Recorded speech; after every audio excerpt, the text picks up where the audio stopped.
Hello नमस्कार। आज खाइगो होख्यानको बारेमा फोकस गरौँ है त। फोकस गरेको कुराहरू यहाँ राख्दैछु, तपाईहरुलाई सहयोग हुन्छ भने हेर्नु है त।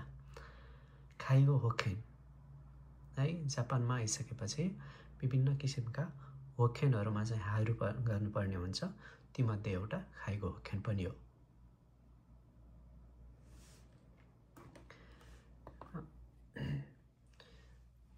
खाइगो होख्यानमा हाइरु भइसकेपछि के गर्नुपर्ने हुन्छ त भन्दाखेरि ओखाने चाहिँ हाराउ गर्ने पर्ने हुन्छ। जति पनि हामी ओखाने हाराउ गर्नेछौँ त्यसलाई भनिन्छ हिहोख्यान्ज्या है। जति पनि हामी चाहिँ ओखाने हाराउ गर्नेछौँ ती सबै हिहोख्यान्ज्या हुन्। तर खाइगो होख्यान एउटा यस्तो होख्यान हो जहाँ चाहिँ हाइरु हुनको लागि हामीले चाहिँ केही कुराहरू चाहिँ के मिट गर्नुपर्ने हुन्छ है। के कुरा मिट गर्नुपर्ने हुन्छ भन्ने कुराको फोकस चाहिँ आज गर्न जाँदैछु है त। जस्तो एउटा यो हाराउ गर्ने हिहोख्यान्ज्यालाई चाहिँ दुईटा भागमा विभाजन गरिएको छ। एउटा भाग भनेको दाइइचिगो हिहोख्यान्ज्या है। दाइइचिगो हिहोख्यान्ज्या यो फर्स्ट क्याटेगोरी भयो। यो फर्स्ट क्याटेगोरीमा पर्ने भनेको खौरेइस्या रोकुज्यू गोसाई इज्यो नो हितो है। बुढा मान्छेहरू जो चाहिँ 65 भन्दा माथिका छन् उनीहरूले चाहिँ ओखाने चाहिँ के गर्छन् त खाइगो होख्यान चाहिँ हाराउ गरेका हुन्छन् है। प्लस निहोन्ने जुशोगा आरोहितो बुढो हुन पर्यो, सरी खौरेइस्यानो रोकुज्यू गोसाई इज्यो नो हितो तो निहोन्ने जुशोगा आरोहितो यो दुईटा स्टेट चाहिँ सेटिस्फाई भएको मान्छेहरू दाइइचिगो हिहोख्यान्ज्या भएर चाहिँ खाइगो होख्यान र्यो हो हाराउ कोतो नि नारिमास है। योले चाहिँ खाइगो होख्यान चाहिँ तिर्ने भयो खाइगो होख्यान र्यो है। यो भनेको दाइइचिगो हिहोख्यान्ज्या भयो। ने दाइनिगो हिहोख्यान्ज्या अर्को क्याटेगोरी भनेको दाइनिगो हिहोख्यान्ज्या भन्ने हुन्छ। जुनमा चाहिँ के छ त भन्दाखेरि चुनेन योन्जु साइकारा रोकुज्यू योन्साई मादेनो हितो है।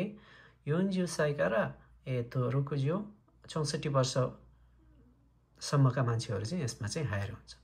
प्लस निहोन्ने जुस्योगाहरू हितो निहोनमा चाहिँ के त ठेगाना भएको भन्नाले निहोनमा चाहिँ बसेको जापानमा बसेको हुनु पर्यो। प्लस यो दाइनी हिहोख्यान्ज्या नो बाइवा इर्यो होख्यान नि हाइरु हितो है। इर्यो होख्यान नि हाइरु हितो इर्यो होख्यानमा पनि हाइरु चाहिँ भएको हुन पर्यो। इर्यो होख्यान हाइरु भएको छैन म चाहिँ खाइगो होख्यान मात्रै हाइरु हुन्छ भनेर चाहिँ पाइँदैन है। खाना राजु यो चाहिँ मिचुनो केस हो। के गर्नु पर्यो त भन्दाखेरि सेटिस्फाई चाहिँ हुन पर्यो है। 40 देखि 64 वर्षको अनि यो के भन्छ जापानमा बसेको त्यसपछि चाहिँ इर्यो होख्यानमा हाइरु भएको है। भनेपछि सरसर्ती हेर्दाखेरि खाइगो होख्यान भनेको सबैले तिर्ने होइन रहेछ है। नर्मली हेर्दाखेरि 40 वर्षभन्दा माथिकाले तिर्ने होइन।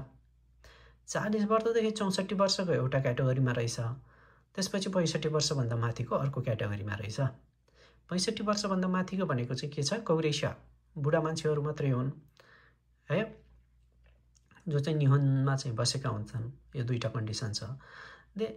दाइनिगो हिहोख्यान्ज्या भनेको चाहिँ के हो त भन्दाखेरि चुनेन अधवैंस्या उमेरदेखि है 40 वर्षदेखि 64 वर्षसम्मका मान्छेहरू हुन् जो चाहिँ जापानमा बसेका हुन्छन्। प्लस इर्यो होख्यानमा चाहिँ हाइरु भएको इर्यो होख्यान भनेको केनको होख्यानमा चाहिँ हाइरु भएको हुन्छन् है। यो भयो खाइगो होख्यान नो हिहोख्यान्ज्या नो सुरे हैन दुईटा प्रकारका हुन्छन् भनेर। अब यिनीहरूले चाहिँ कसरी तिर्छन् भन्ने किसिममा जाउँ। अब यो चाहिँ के भयो त भन्दाखेरि हाराउ हितो हिहोख्यान्ज्या भयो। अब जुनले चाहिँ आजुखारु गरेको हुन्छ त्यसलाई चाहिँ के भन्छ त भन्दाखेरि होख्यान्स्या है। जस्तो ओखाने हो आजुखारु नुगा सिचुएसन ओयोबी थोकोबिचुको है। ओखाने चाहिँ आजुखारु गर्ने भनेको कोले हो त भन्दाखेरि सिचुएसन नगरपालिका अथवा चाहिँ थोकोबिचुको भनेको चाहिँ स्पेशल गाउँपालिका कुलाई चाहिँ के भन्छ वडा कार्यालय जुन चाहिँ टोकियोको 23 वटा कार्यालय यसरी बुझौँ है त। उनीहरूलाई चाहिँ के भन्छ त होख्यान्स्या जसले पैसा तिर्छ त्यसलाई हि हो खेन्ज्या है, जसले पैसा उठाउँछ त्यसलाई हो खेन्स्या है। अब चाहिँ यो चाहिँ के छ त भन्दाखेरि ओसी हाराइ हो पैसा तिर्ने तरिका चाहिँ के हो त है। दाइ इचिगो हि हो खेन्ज्या बुढाबुढीले चाहिँ कसरी तिर्छन् त भन्दाखेरि बुढाबुढी 65 वर्ष भइसकेपछि उनीहरूको चाहिँ नेन्किन आएको हुन्छ है, भनेको पेन्सन आएको हुन्छ हैन। 65 वर्ष भइसकेपछि पेन्सनबाट चाहिँ के गरेको हुन्छ त डाइरेक्ट काटेको हुन्छ है, एक प्रकारको बुढाबुढीको भनेको छ। नेन्किनका र थेनबिकी सारा त्यहार हो है, नेन्किनबाट डाइरेक्ट चाहिँ के हो त डिडक्सन चाहिँ गरेको हुन्छ एउटा। अथवा दुई क्याटेगोरीको बुढाबुढी चाहिँ के हुन्छ त नेन्किनगा जिउ हाचिमान एन मिमान नो हितो वा चेकुसेचु हारा भनेको छ। भनेको 18 मान एन भन्दा कम भएका, यो भनेको थोरै नेन्किन थोरै पेन्सन के हो त मोराउ गर्ने चाहिँ रियौसा सानहरूले चाहिँ के गर्छन् त भन्दाखेरि रियौसा कोरिसाहरूले चाहिँ के गर्छन् त भन्दाखेरि चेकुसेचु हारा, चेकुसेचु भनेको डाइरेक्ट तिर्छन्। यो चाहिँ तेनबिकी आफै अटोमेटिक तेनबिकी सारहरू हुन्थ्यो, यहाँ अटोमेटिक डिडक्ट हुन्थ्यो है। इचिमा चाहिँ निमा चाहिँ के गर्छन् त यिनीहरूले चाहिँ नेन्किन लिन्छन्, त्यसपछि कति तिर्न पर्ने हो त्यो चाहिँ गएर के भन्छ ब्याङ्क ट्रान्सफर हो कि अथवा कम्बिनीमा गएर हराउ हो, यो चाहिँ चेकुसेचु हराउ गर्छन्। यो भयो तो दाइ इचिगो हिहो केन्जियानो ओसी हराइ हो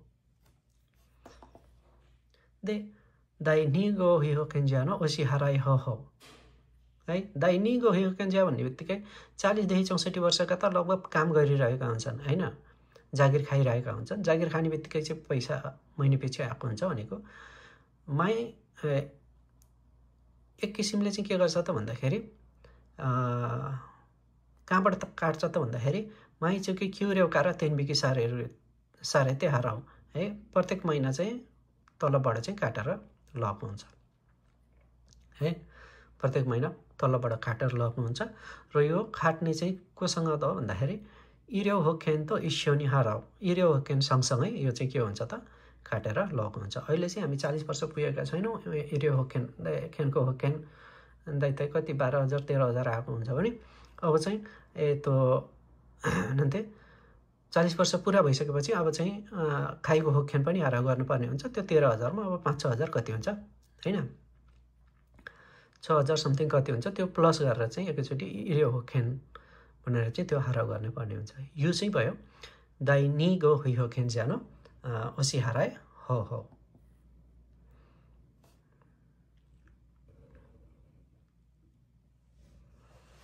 है। यसरी चाहिँ नेन्किन चाहिँ के गर्छ त तिरिसकेपछि है भविष्यमा खाइको हिचियो भयो भने हैन, नर्सिङ केयर चाहिँ आवश्यक पर्यो भने के भन्छ केही प्रोसेसहरू हुन्छन्, त्यो प्रोसेस पुरा गरिसकेपछि खाइको साबिस चाहिँ उखेरु गर्न सक्छौँ। तर यहाँ चाहिँ अलिकति यहाँ मेमो लेखेको छ दाइ निगो हिहो केन्जियानो दाइ निगो हिहो केन्जियावा खारै नि तोमो न बेकिनो थोकिदाके खाइगो होखेन ओ चुखाएमास है। जस्तो इची चाहिँ के छ त भन्दाखेरि इचीको बारेमा चाहिँ बुढाबुढी भयो अशक्त भयो भनेपछि यो चाहिँ जस्तो सुकै कन्डिसनमा पनि ओकेन साबिस हो चाहिँ के गर्न सक्छ त उखेरु गर्न सक्ने भयो। तर चाहिँ यो निगो भनेको चाहिँ यो अलि काम गर्न सक्ने भनौँ न अधवंशी उमेरहरूको लागि चाहिँ सबै केसमा नभइकन केही लिमिटेड केसहरू छ। लिमिटेड केस भनेको खारेनी थोमनाउ बेउकी है, खारेनी थोमनाउ बेउकी भनेको चाहिँ उमेर बढ्दै जाँदा लाग्ने के भन्छ त नन्तेउकन रोगहरू लागेमा मात्रै त्यो रोगहरूको कारणले खाइको हिचु भयो मात्रै यो चाहिँ खाइको साबिस चाहिँ उखेर गर्न सक्छन् भनेर चाहिँ यहाँ लेखेको छ। भन्नाले जस्तो यहाँ चाहिँ बिचमा चाहिँ खुट्टा भाँच्यो ल मैले हिँड्न सके होइन, म खाइकोमा चाहिँ खाइको साबिस हो उखेरी ताइते यो कतो वा म येमा सेम है, त्यो भएर चाहिँ सकिन्न। केही कन्डिसनहरू छन् तोक्ते सिप्पे जिउ रोकु ब्यो जिउ रोकु भनेर चाहिँ भनेको हुन्छ। भनेको 16वटा चाहिँ यस्ता बेउकीहरू छन् जुन चाहिँ भयो भने बल्ल चाहिँ दाइ निगो नो हियो केन्जियाले चाहिँ के गर्छ त खाइगो होक्केन प्रयोग गरेर खाइगो साबिसो उखेरो चाहिँ गर्न सक्छ। यति नै त खाइगो होक्केनको बारेमा। बाँकी अर्को भिडियोमा हेरौँ त। Thank you.